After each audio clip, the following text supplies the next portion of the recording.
열왕기하서 13장 10절에서 19절까지 교독하겠습니다. 유다의 왕 요아스의 제37년에 요아스의 아들 요아스가 사마리아에서 이스라엘 왕이 되어 16년간 다스리며 여호와께서 보시기에 악을 행하여 이스라엘에게 범죄하게 한 느밧의 아들 여로보암의 모든 죄에서 떠나지 아니하고 그 가운데 행하였더라.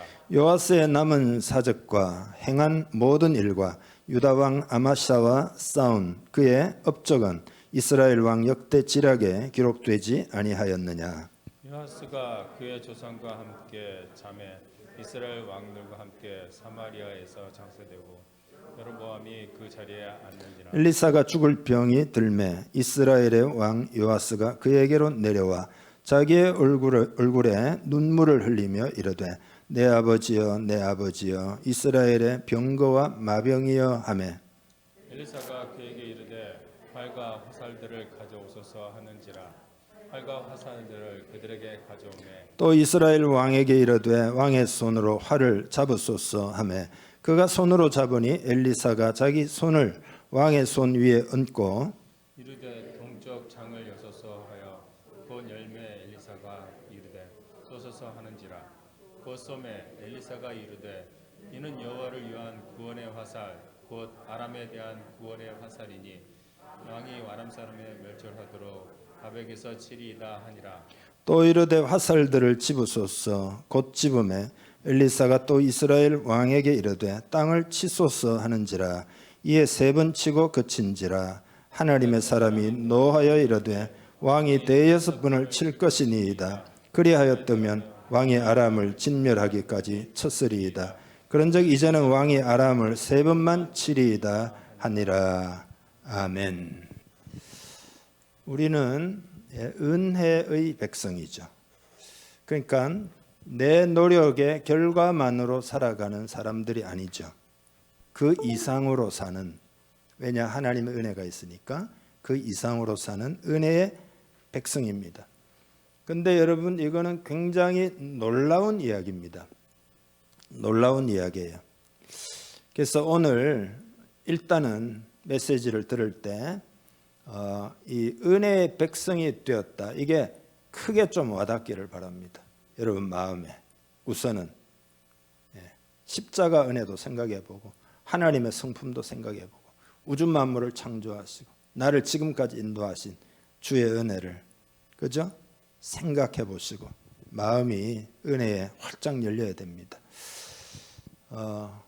이렇게 한번 고백하죠. 우린 은혜로 산다. 한 번 더 우린 은혜로 산다. 나는 합시다. 나는 은혜로 산다. 아멘. 은혜가 뭐죠? 쉽게 말씀드려서 예수님의 공로를 의지하며 사는 것을 말합니다. 이해하시죠? 또 다른 말로 하면 하나님의 풍성한 사랑을 의지하여 살아가는 것을 말합니다. 그러니까 예를 들어 타락의 길을 걷던 사람이 타락의 길을 걸어요. 근데 하나님 앞에 나오는 것이 가능합니까? 가능하지 않습니까?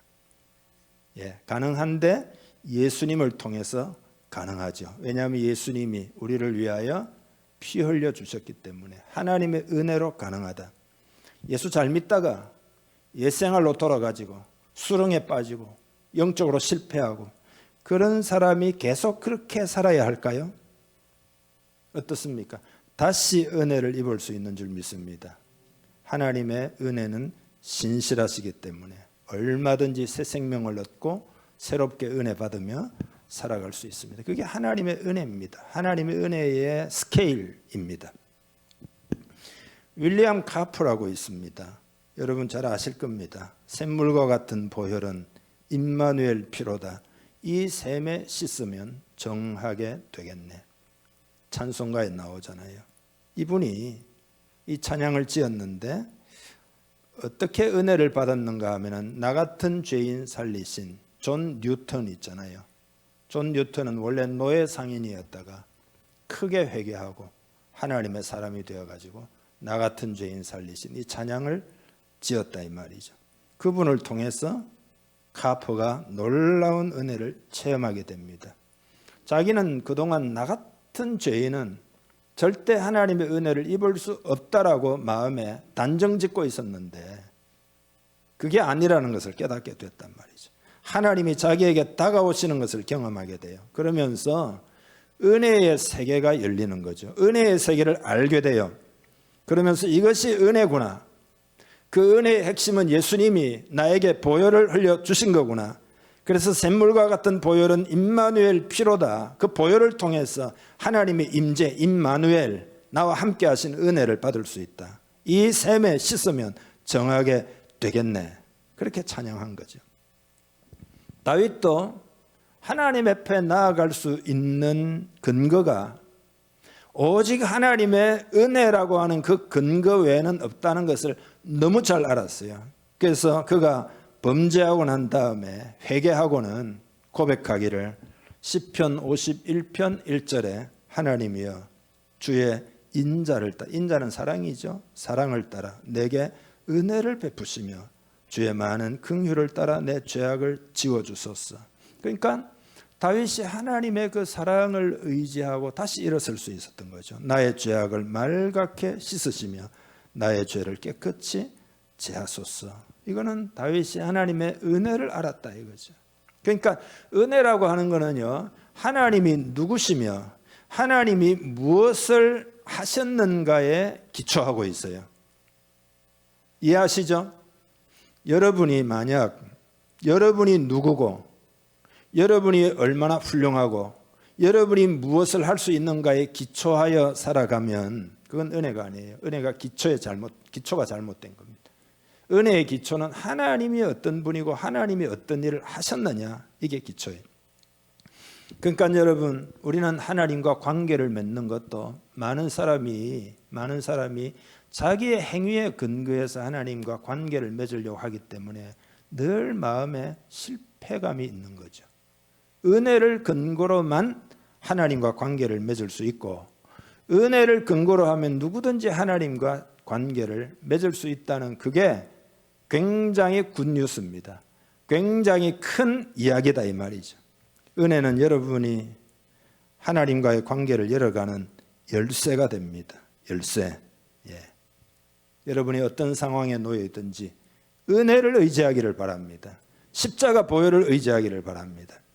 그런데 또 한 가지 알아야 될 것은 하나님의 은혜가 나에게 은혜가 되는 것은 우리의 믿음을 통했습니다. 이해하시죠?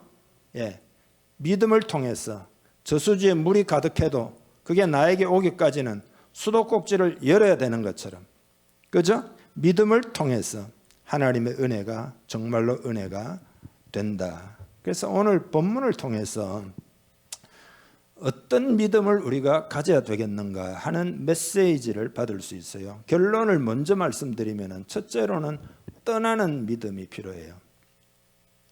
떠나는 믿음. 두 번째로는 적극적 믿음이 필요해요.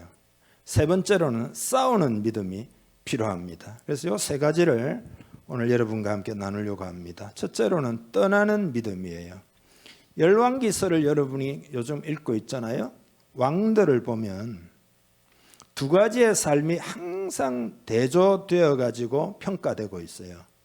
하나는 다윗의 본을 따라 사느냐, 이게 하나의 기준이고, 두 번째로는 여로보암의 죄를 따라 사느냐, 이 두 가지 종류의 삶이 있다. 그런데 이 두 가지 삶은 큰 차이를 만든다. 큰 차이를 만든다. 그런데 오늘 본문에 나오는 요아스, 남유다에도 요아스인데 동명이인입니다. 북쪽에 북이스라엘의 요아스 왕에 대해서 11절에 보면 여로보암의 모든 죄를 떠나지 아니하고 이렇게 기록되어 있습니다. 그리고 그 아버지가 여호아하스인데 2절에 보면 여로보암의 죄를 따라가고 거기서 떠나지 아니하였으므로 이렇게 말하고 있어요. 이 말의 의미는 하나님의 은혜를 기반으로 해서 살아가는 게 아니고, 다시 말해서 은혜의 세계 속에 들어와서 믿음으로 사는 게 아니고, 여로보암의 죄를 떠나지 않고 여전히 옛 생활에 묶여가지고 믿음이 아닌 것에 묶여가지고 살아가고 있었다. 두 왕이. 그리고 북이스라엘에게는 총 20명의 왕이 있었는데 하나같이 다 한결같이 여로보암의 죄를 따랐다. 이렇게 평가받고 있습니다. 그러면 여러분, 여로보암의 죄가 뭘까요?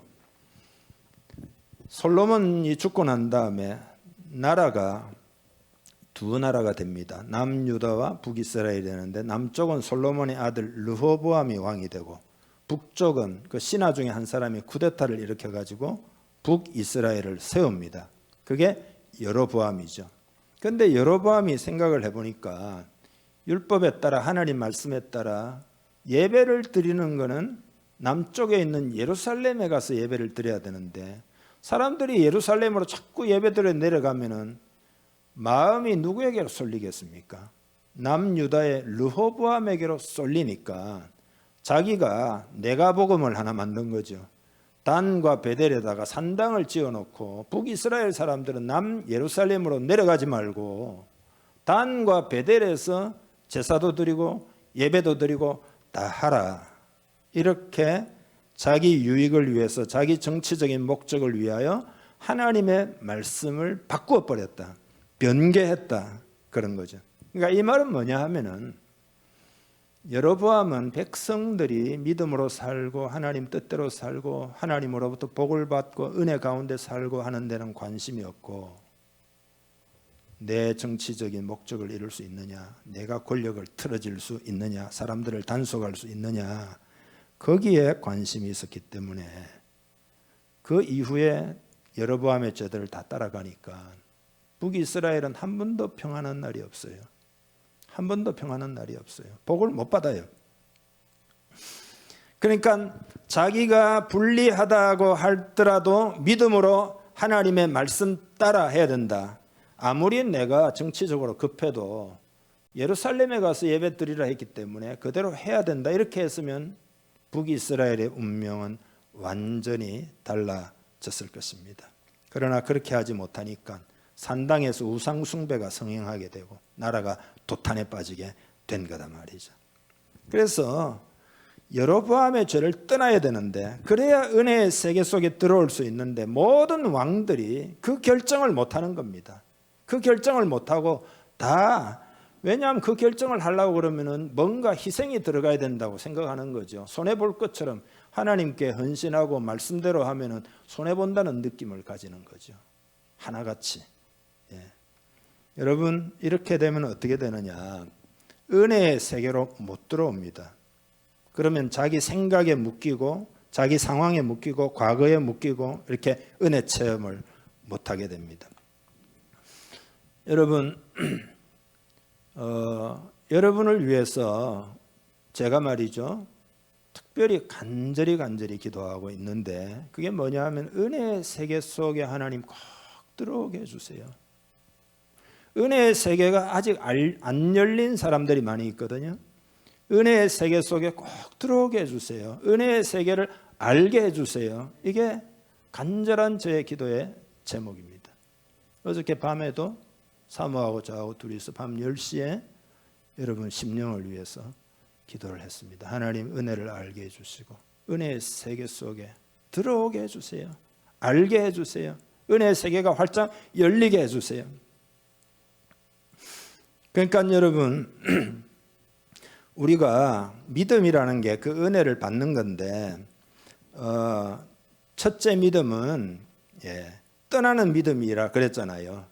여로보암의 죄로부터 떠나야 된다. 떠나는 것이 믿음이다. 떠나야 할 것을 떠나는 게 믿음이다 이 말이에요. 그러니까 여러분 그런 떠나는 믿음이 있기를 축복합니다. 그러니까 그렇게 해서 은혜의 세계 속에 들어와야 되는데 은혜의 세계 속에 못 들어와 있으면 어떻게 되느냐? 우리의 인생은 다람쥐 쳇바퀴 돌듯이 계속 반복되는 뭔가가 있어요. 그게 뭐냐 하면은 우리 마음이 여러분의 마음이 말이죠. 방황과 절망과 에어컨 꺼달라 이 말이죠. 기타 에어컨이 아니고 거기는 껐는데 오늘 저기 뭐죠? 보일러를 아침에 일찍 좀 틀다 보니까 그래서 이게 빨리 좀 껐어야 되는데 그날 날씨 따라서 조금씩 다릅니다. 이게 좀 추울 때는 좀 더 틀어야 되고 하는데 우리가 민감하게 그렇게 대처를 못하다 보니까 조금 참으셔야 될 것 같습니다. 은혜의 세계를 경험하지 못하면 우리의 마음이 방황과 절망, 그죠? 불안과 분투, 이런 마치 터널 속에 갇힌 것처럼 다람쥐 쳇바퀴 속에서 도는 것처럼 계속 내가 신앙생활 오래 했는데도 또 이렇게 살까 이렇게 살까, 이게 은혜의 세계 속에 아직 안 들어온 영역들이 많이 있기 때문입니다. 그러니까 확 밝아져야 됩니다.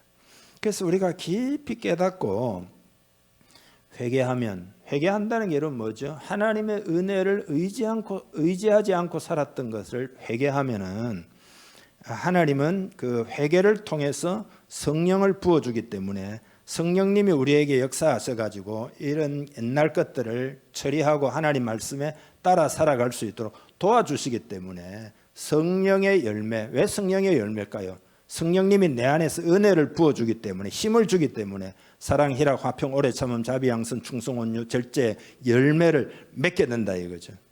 그러니까 여러분 가운데 이런 사람이 있을 거예요. 내가 사랑하려고 애를 쓰고 인내하려고 애를 쓰고 화평하려고 애를 쓰고 그 다 소용이 없습니다. 그렇게 하지 말고 회개하고, 그렇게 하지 못한 것을 진실하게 회개하고 성령님을 모셔드리면 성령님이 여러분 속에서 여러분 심령을 변화시켜 가지고 자연스럽게 열매를, 사랑도 하고 화평도 하고 인내도 하고 이렇게 할 수 있도록 도와주는 거다 이 말이죠. 여러분이 종교적으로 여러분이 애를 쓰고 이렇게 하지 말라 이거죠. 그렇게 하면 할수록 여러분은 어떻게 되느냐, 실패를 하면서 죄책감에 사로잡히게 될 겁니다. 더 나아가서 여러분, 이건 더 심각한 건데 수치심에 잡히게 됩니다. 그건 깊이 감추어져 있는 거예요, 여러분 속에. 그러니까 죄책감은 뭐냐면 내가 한 것에 대한 정서적인 반응이고, 수치심은 나 자신에 대한 정서적인 반응이에요. 그러니까 내가 이거 문제가 많구나 이러면서 자꾸 숨는 거죠. 깊이 눌러놓고 속에는 뭔가 있어요. 그러나 그걸 꺼내놓기는 여러분이 은혜를 정말로는 다 못 깨달은 거죠. 그러니까 믿음으로 떠나야 되는데 못 떠나는 거죠. 마음을 졸이는 거죠. 그래서 찬송가에 보면 마음 졸이고 얕은 물가에서 있지 말고 은혜의 바다로, 그죠? 깊이 헤엄쳐 들어가야 된다. 우리 찬송 부르잖아요. 그러니까 여러분이 은혜를 경험하려면은 내 속에 있는 고통, 문제 이런 것들과 직면해야 됩니다. 만나야 돼요. 많은 사람이 그렇게 못해요. 왜냐하면 그 고통스러우니까 꾹꾹꾹 눌러놓고 감춰놓고 그런 식으로 습관화돼 가지고 겉으로만 이렇게 잘하려고 애를 쓰니까 결국은 종교 생활밖에 안 돼요. 은혜 생활이 안 돼요. 그러니까 계속해서 교회는 왔다 갔다 하고 뭐 은혜도 받는 것 같고 뭐 하지만은 은혜 생활이 안 되는 거죠. 속에는 다 있는 거죠. 그러니까 겉으로만 되는 거죠. 막 애를 쓰는 거죠. 막 잘해보려고 애를 쓰고, 잘해보려고 애를 쓰는 건 참 좋은 이야기지만, 그러나 하나님의 성령을 의지하지 않고 내가 잘해보려고 애를 쓰고 잘 안 되니까 안 되는 거를 갖다 속으로 쿡쿡쿡 눌러놓으면은 내 안에는 늘 고통스럽죠. 늘 내 마음은 방황하고 늘 내 마음은 막 괴롭고 막 잘 안 되고 막 이런 거죠. 그게 뭐냐 하면은 이제 거짓에 속박당한 거죠. 사탄은 거짓으로 여러분을 속박해 가지고 은혜를 입지 못하도록 그렇게 일을 하는 거죠. 그러나 우리가 진실에 직면하기로 마음을 딱 먹으면은, 비록 진실에 직면하는 것은 고통스럽습니다. 왜냐하면 그 과거에 내 속에 감춰져 있는 것들, 그거 직면하려고 그러면 마음이 괴롭지 않겠어요? 그러나 고통스러울지라도 직면하기로 마음을 먹고 회개하면은요, 여러분이 잘하려고 하지 마세요. 그냥 성령님이 오셔서 여러분 마음에 은혜를 주신다 이거죠. 새 힘을 주신단 말이죠. 기쁨이 회복된단 말이죠. 그러면 어떻게 되느냐? 자연스럽게 열매가 자꾸 나타나서 아이고 내 삶이 진짜 많이 변하고 있구나. 너무나 하나님 감사합니다. 이렇게 돼요. 사랑, 희락, 화평, 오래 참음, 자비, 양성, 충성, 온유, 절제 열매를 맺는다. 아까 말씀드린 대로 그건 성령님이 그런 은혜들을 가지고 내 안에서 역사하시기 때문이다. 그런 거죠. 그래서 그렇게 은혜를 체험하게 되면 삶의 어떤 장벽을 여러분이 넘어가게 되고, 그러면 하나님의 은혜를 체험하잖아요. 그러면 여러분이 찬송하게 될 것입니다. 여러분이 감사하게 될 것입니다. 여러분이 간증도 하게 될 겁니다. 하나님이 이렇게 나에게 은혜를 주신다, 이렇게 고백하게 된다 이 말이죠. 자유를 얻게 된다 이 말이죠, 여러분이. 그러니까 여러분이 미움이나 무관심이나 냉소나 냉정함이나 차가움이나 이거 다 극복할 수 있게 된다. 세상에서 막 기쁨을 구하는 것을 떠나가지고 주님 안에서의 기쁨을 여러분이 경험하게 됩니다. 불화하고 다투고 싸우고 비난하는 것을 떠날 수 있게 될 것입니다. 여러분이 참지 못하고 관용하지 못하고 용납하지 못하고 그런 것들을 해결할 수 있게 됩니다. 여러분이 자유롭지 못한 마음에서 여러분이 해방을 얻게 될 수 있습니다. 여러분 마음에 깊이 있는 모진 마음에서도 여러분이 자유를 얻게 됩니다. 충성하지 못하는 거 있잖아요. 충성이 하지 못하는 게 뭐냐면 일관성 없는 거죠. 잘할 때 잘하다 못할 때는 확. 거기에서도 여러분이 해방될 수 있습니다. 온유하지 못한 완악함이나 굳은 마음이나 부드럽지 않는 것에서도 여러분이 떠날 수 있게 됩니다. 뭐 무절제나 욕심이나 탐욕이나 이런 것으로부터도 여러분이 떠날 수 있게 됩니다. 윌리엄 위튼이라는 분이 있어요. 이 사람은 이제 막강한 권력을 가진 사람입니다. 다른 누군가를 관리하고 다스리고 권력으로 이렇게 하는 위치에 있는 사람입니다. 근데 다른 이들을 막 지배하기 위하여 애를 쓰고 애를 쓰지만 구멍이 하나 있어요. 그게 뭐냐면 자기 자녀들이 성장해 가면서 자기 아버지의 손에서 벗어나가지고 자기 생각에 자꾸 자녀들하고 사이가 나빠지는 거죠. 그래서 그런 자녀를 보면서 여러분 이게 부모로서는 큰 고통이잖아요. 내가 뭔가 변해야 된다라고 하는 것을 느끼기 시작해요. 근데 문제는 뭐냐? 이거를 솔직하게 고백을 하면서 조언을 구하고 이렇게 할 사람을 주변에 아무리 찾아봐도 단 한 사람도 없는 거죠. 왜냐하면 일 중심으로 계속 인생을 살아왔기 때문에 그 진정한 친구를 만들지 못했잖아요. 그러니까 자기 속에 진짜 문제를 가지고 대화할 사람이 없는 거죠.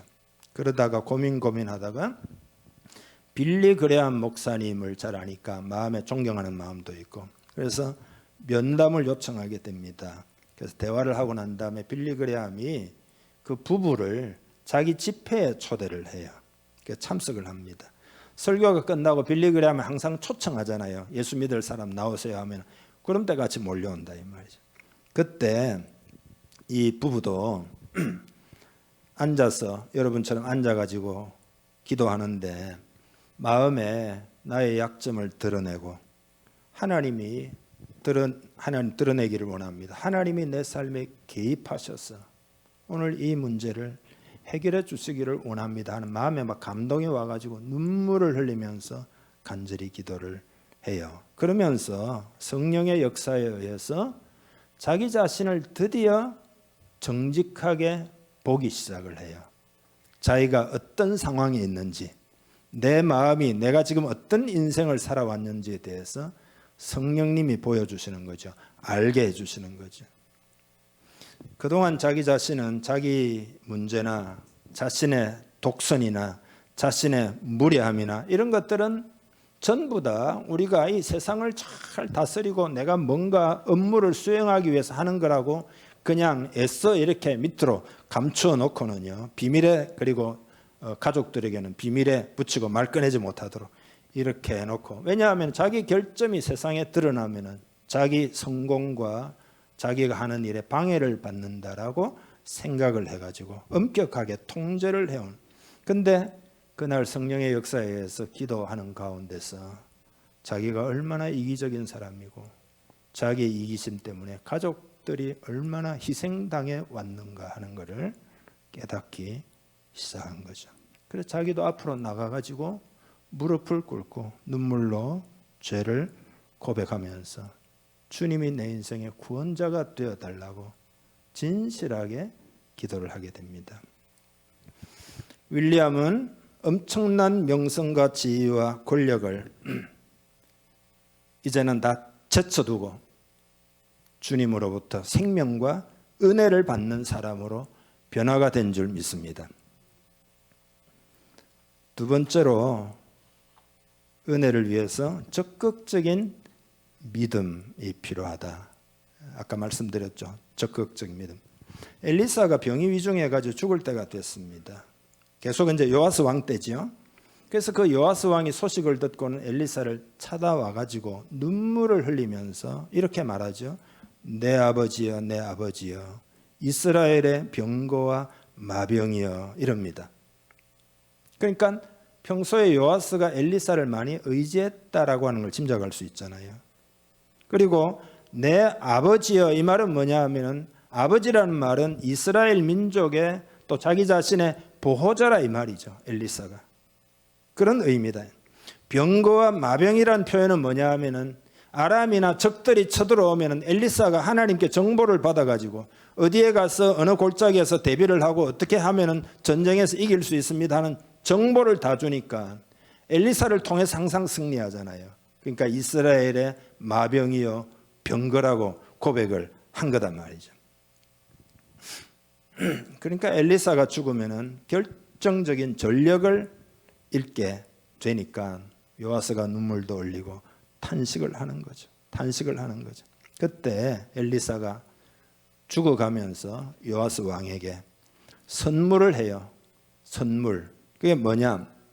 두 가지 예언적인 행위를 요아스 왕에게 시킵니다. 그래서 왕이 활을 잡으소서. 그리고 동쪽에 창을 열고 그리고는 쏘시어 그런단 말이죠. 그러니까 활을 당겨가지고 요아스가 쏘는 거죠. 그때 엘리사가 활을 쏜다는 의미가 뭔지에 대해서 이야기를 해줍니다. 그것은 여호와의 구원의 화살이다. 그래서 아벡이라는 곳에서 전투가 일어나고 그 전투에서 승리하게 될 것이다 라고 하는 해석을 해주게 됩니다. 그런 다음에 엘리사는 다시 요아스 왕에게 화살을 잡으시오. 그리고 저기에서 화살을 가지고 땅을 치세요 이러거든요. 근데 요아스 왕이 그 화살을 가지고 가가지고 툭툭툭 3번을 치고 마는 거죠. 그러니까 엘리사가 굉장히 아쉬워하고 심지어 오늘 본문에 보면 노하기까지 했다. 왕께서는 적어도 대6번은 쳤어야 된다 이거죠. 대6번을 쳤다고 하면은 아람을 완전히 진멸할 때까지 이스라엘이 승리를 할 수 있었을 텐데 3번만 친 대로 3번만 딱 승리하게 된다. 그러니까 엘리사가 탄식을 한 이유는 뭐냐 하면 요아스가 한 그 예언적인 예언에 대해서 적극적인 믿음을 가지지 못한 것에 대해서 탄식을 한 거단 말이죠. 여러분 하나님이 주신 거잖아요. 그거 예언적인 거 이거. 그러니까 요아스는 믿음을 가지고 적극적으로 행동해서 땅을 막 10번이라도 치고 그대로 되기를 원합니다. 우리가 아람에 대해서 승리하고 백성들을 보호하고 평화시대가 있기를 원합니다. 이렇게 해서야 된단 말이죠. 그런데 요아스는 그런 믿음이 없었어요. 그런 믿음이 없었어요. 아람의 군사력이 강력한데 그거 뭐 가능하겠나 이렇게 생각을 했는지 아람이든 뭐든지 하나님의 손에 달려있다라고 믿었어야 합니다. 그러니까 오늘 우리가 여러분 교회를 위해서 기도하고 나라를 위해서 여러분 기도하실 때 큰 믿음으로 하셔야 돼요. 예? 큰 믿음으로. 성경에 보면은 은혜를 받은 사람들의 모습을 한번 보자 이거죠. 예를 들어서 여리고의 바디메오 같은 사람은요. 자기 목소리를 크게 해가지고 폐활량이 허락하는 한 고래고래 소리를 지르잖아요. 다윗의 자손 예수여 나를 불쌍히 여기소서 막 외치잖아요. 그렇지 않습니까? 혈루증 여인은 맞아 죽을 각오를 하고 예수님의 옷자락을 만지잖아요.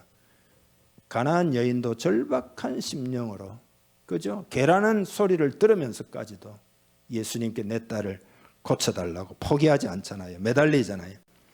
중풍병 걸린 사람의 내 친구는 꽉 차가지고 못 들어가니까 지붕으로 올라가 지붕을 뜯어가지고 침상채로 따라 내렸다 이거죠. 그러니까 다 은혜를 받은 사람의 특징이 뭐냐? 한 사람도 적당히 부르짖는 사람이 없어요.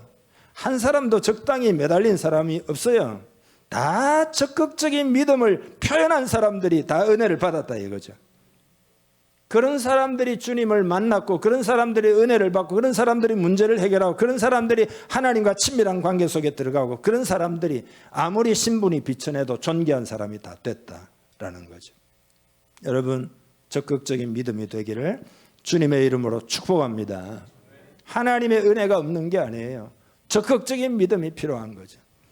베이루트 레바논 말이죠. 거기 그 베이루트는 항상 정치적 뉴스에 막 테러 일어나고 그러잖아요. 오르내리는 지역입니다.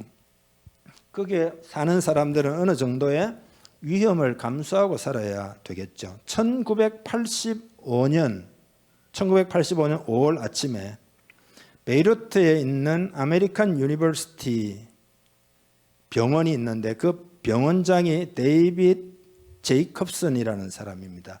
이 분이 다른 4명과 함께 테러 집단의 납치를 당하게 됩니다. 정치 인질이 된 겁니다.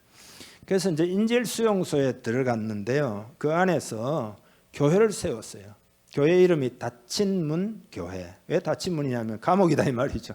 닫힌문 교회. 교인이 몇 명일까요? 5명. 그 한꺼번에 잡혀온 5명. 근데 그 중에 이 병원장은 예수님을 안 믿는 사람이에요. 근데 같이 잡혀오다 보니까 자기도 그 닫힌문 교회, 비밀 교회죠. 그죠? 거기에 멤버가 됩니다. 그래서 거기에서 예수님을 영접하게 되고, 그리고 좋아하는 성경 구절이 생겼습니다. 이게 뭐냐 하면은 전도서의 모든 것에는 다 때가 있으니, 이 구절이 있잖아요. 이 구절이 마음에 확 와닿아 가지고, 목욕탕 주인도 이 구절을 좋아한다고 그러는데, 이분도 이 구절을 하나님의 음성으로 이렇게 감동을 받았어요. 어떻게 적용을 했는가 하면은 내가 잡혀올 때도 있지만 석방의 때도 있을 것이다라고 하는 감동으로 받았습니다. 그래서 아주 적극적인 믿음의 사람이 되었어요. 그리고 하루는 꿈을 꾸는데요. 해가 바뀌어 가지고 11월 초에 석방이 되는 꿈을 꾸었어요. 그리고 매일매일 삶 속에서 하나님의 살아계심을 체험을 합니다. 11월 1일, 그러니까 85년도에 잡혀가지고 5월달에 86년도 11월 1일 날 침대에서 이제 일어나려고 누워 있는데 포로 생활은 끝났다라고 하는 내면의 음성이 들려요. 성령의 음성이었죠. 포로 생활은 끝났다. 그게 섬광처럼 마음에 확 와닿았는데 이틀 후에 11월 3일 날 석방됩니다. 인질이 되기 전과는 완전히 다른 사람으로 변화가 된 거죠. 가장 목숨이 위태로운 그곳에서 그는 예수님을 만났고 하나님을 가깝게 체험했고 하나님 말씀도 받고, 이게 다 뭐죠? 그래서 석방이 되는데 적극적인 믿음에 대한 하나님의 응답이었습니다. 여러분, 적극적인 믿음의 사람 되시기를 주님의 이름 축복합니다. 데이빗 토마스라는 사람이 있어요. 이 사람은 오하이오주의 콜럼버스에 망해가는 레스토랑 체인점을 되살려 보겠다고, 다 망했어요. 안간 힘을 쓰고 있었는데 이 사람이 경영을 맡아 있어요. 근데 많은 사람들이 미쳤다고 손가락 그다 망했다, 끝났다, 손 떼라 이런데 자기는 살리려고 애를 쓰는 거죠. 유일하게 단 한 사람만 자기를 격려했는데 그건 누구냐 하면은 그 레스토랑 체인의 주인, 그 사람이 헬렌 샌더스 대령이었는데요. 주인이니까 당연히 격려하겠죠. 근데 이 사람도 상당히 끈기의 사람인데 60세가 넘도록 자기 전 재산을 다 그 레스토랑에 털어 넣어 가지고 사업을 하는 거죠. 근데 아무리 애를 써도 회생의 기미가 안 보여요. 근데 놀랍게도 이 토마스는 기도의 사람이었습니다. 그래서 적극적이고 폭발적인 기도를 드리기 시작했습니다. 하루는 메뉴를 연구하는데 혁신적인 아이디어가 떠올랐어요. 그 아이디어를 일명 단순화하기 아이디어입니다. 그건 뭐냐 하면은, 그 단순화하기는 뭐냐 하면은 허브 향이 가득한 프라이드 치킨을 단 10분 만에 만들어서 제공하는, 단순화시켜 가지고 제공하는 아이디어입니다. 그래서 회사 이름도 바꿔요. 샌더스 대령의 켄터키 프라이드 치킨 테이크 홈스라고 하는 회사 이름을 만드는데 그걸 줄여서 말하면 KFC입니다. 우리 동네도 있어요. 그래서 이게 엄청난 대히트를 쳐가지고 우리나라에도 많잖아요. KFC. 요새 저도 좋아합니다. 닭고기 많이 넣어가지고 주니까. 근데 토마스가 그 이후에 독자적인 레스토랑을 본인이 이제 열게 됩니다. 그러면서 아이디어를 하나님이 주십시오 하고 적극적으로 또 기도합니다. 근데 기막힌 아이디어가 떠올라요. 그 컨셉을 하나님이 주셨는데 이게 뭐냐 하면 즐거운 환경에서 햄버거를 먹는다. 이게 컨셉이에요. 즐거운 환경에서 햄버거를 먹는다. 이 컨셉이 하나님이 성령으로 지혜를 준 거죠. 그래서 딸 이름을 따가지고 가게 이름을 지었는데 그게 뭐냐? 그게 웬디스입니다. 우리나라는 웬디스가 많이 없는지 있는지 모르겠는데 미국에는 많잖아요. 그죠? 그러니까 이 사람은 어떤 해결해야 될 문제가 있으면 항상 내 주인은 내가 아니다. 나의 하나님이시다.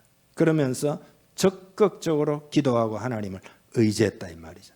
사도 바울도 자기는 하늘의 상을 받기 위하여 계속해서 믿음의 선한 싸움을 싸우고 내 달려갈 길을 달려간다고 표현하잖아요. 달려간다 이게 뭘까요? 달려간다. 적극적인 믿음이잖아요. 여러분 그런 사람 되기를 주님의 이름 축복합니다. 세 번째 마지막으로 은혜를 얻게 하는 믿음은 싸우는 믿음입니다. 요아스는 여러분 보세요. 나라를 구할 생각이 부족했어요. 자기가 싸워서 이겨가지고 나라를 구해가지고 백성들을 평안하게 만들고 놀라운 나라로 만든다. 이런 의지가 부족하기 때문에 싸울 의지도 없는 거죠. 그래서 화살을 치솟아 하는데도 그냥 3번만 맞이 못해가지고 툭툭툭 치고 말았다는 이야기입니다. 여러분 우리가 신앙생활 할 때 영적 전쟁에 대해서 잘 이해해야 됩니다. 주님이 천국은 침노하는 자가 빼앗는다 그랬거든요. 침노한다 이게 뭐예요? 침노한다. 싸운다는 이야기잖아요. 영적 전쟁의 개념에 대해서 이야기해요. 히브리서 12장 4절에 보면 너희가 죄와 싸우되 아직 피 흘리기까지는 대항하지 아니하고 너희가 좀 싸운다고 하는데 피 흘리기까지는 대항하지 않기 때문에 안 되는 거다. 이렇게 메시지를 준 거단 말이죠. 신앙인들은 여러분 이 싸움에 대해서 잘 알아야 됩니다. 자아 속에 감추어진 죄의 본성과 여러분 싸워야 할 줄 믿습니다. 세상적인 유혹과도 싸워야 합니다. 여러분 게으름과도 싸워야 됩니다. 열등의식과도 싸워야 됩니다. 자신이 생각하는 불행한 환경과도 싸워야 됩니다. 여러분을 괴롭히는 질병과도 싸워야 됩니다. 물질을 낭비하는 습관과도 싸워야 됩니다. 편안하고자 하는 욕망과도 싸워야 되고 소극적인 성격과도 싸워야 되고 그죠? 하나님은 의지 안 하고 사람에게만 의지하려고 하는 그것도 싸워야 됩니다. 싸울 게 많습니다. 싸우는 정신이 있어야 됩니다. 그게 믿음이에요. 여러분이 의를 위하여 싸워야 됩니다. 사탄에 대하여 싸워야 됩니다. 믿음의 선한 싸움을 싸워야 합니다. 몇 번 이야기하면 여러분 아멘도 크게 할 만한데 예? 예? 아멘 한번 합시다. 아멘. 예, 할렐루야. 예. 미시시피 주에 잭슨시라고 있는데 위필드 고등학교가 있습니다. 교장이 녹스 박사라는 분인데 학생들이 이제 대표로 회장이 와가지고 교장님 아침에 방송으로 각 교실마다 기도하게 해주세요. 이렇게 요청을 합니다. 근데 교장이 굉장히 고민을 했어요. 왜냐하면 이거는 학칙으로 해결할 문제가 아니고 미시시피 주에서 그 법을 따라야 되는 사항이었어요. 그러니까 미시시피 주는 졸업식에 기도하는 것은 허락하는 정도지만 매일매일 방송으로 각 교실에서 모든 학생 대상으로 기도하는 것은 주법으로 안 된다는 겁니다. 그래서 고민을 하다가 이 교장이 학생 투표를 했습니다. 찬성하냐 반대하냐 해보니 찬성 470표 반대 96표. 그래서 교장이 결단을 해요. 학생들의 의견을 존중하기로. 우리가 이제 저도 고등학교 미션스쿨 나왔기 때문에 아침마다 우리는 경건회 했거든요. 학교 가면 성경책 펴놓고요. 20분 동안 경건회 했어요. 요즘 못하지만은. 그래서 처음으로 전교 학생회장이 그 방송으로 첫 기도를 해요. 그렇게 기도한 지 얼마 안 돼 가지고 주에서 압력이 들어와서 정직을 당하게 돼요, 교장이.